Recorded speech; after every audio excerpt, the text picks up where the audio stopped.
Okay, I'm here at 704 Becky, trying to get some of the water off the house. Believe it or not, this actually used to be bigger here. It was actually touching. Cleared up some of this debris, trenched it a bit, and then just kind of right about where that gutter is, there's almost like a pipe underneath it, and the water just flowing into there. So it's the natural flow of the water. As you can tell, it's actually coming off of this here and flowing that way. So a majority of it, because as you can tell where the water was here, it was just as high up here. So we've gotten that down a bit to try to temper it. And then I had to trench this side. As you can tell, it's flooding out there and there. Trenched it down. Then these gutters, there's definitely stuff in the gutters, but these gutters are freaking, they're gone. I mean, we talked about them before. I mean, right there's like a little belly. That's why most of the water's sitting there, not reaching the end. It's mostly just old.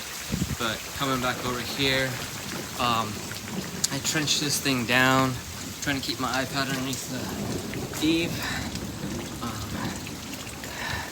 I just trenched it straight across because that was where the biggest pool was, down, and then I notched out.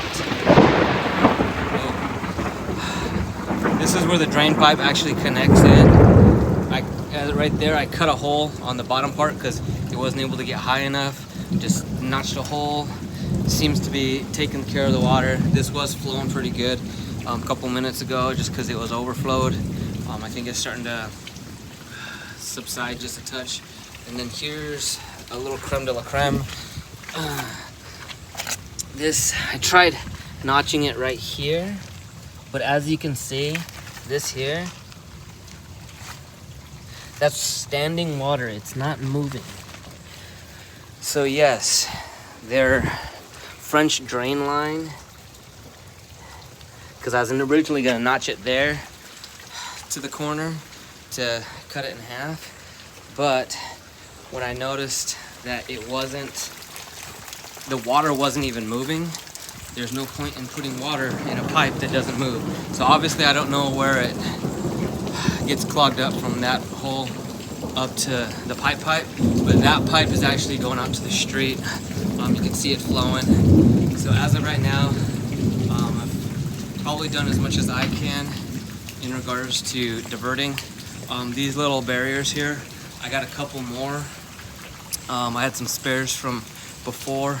I'm gonna lay one right there and then one right there to keep it off of the house, and then definitely away from the door as best I can, and hopefully the trenches don't get too much debris in them to clog them up until the French drain guy gets here. So this is kind of a good example of, because we're putting in the soaker box right here, soaker box there, soaker box over there, to be able to divert it up and around. And then quite frankly, most of this one will be caught on this soaker box because of how most of this water is coming down from the hill.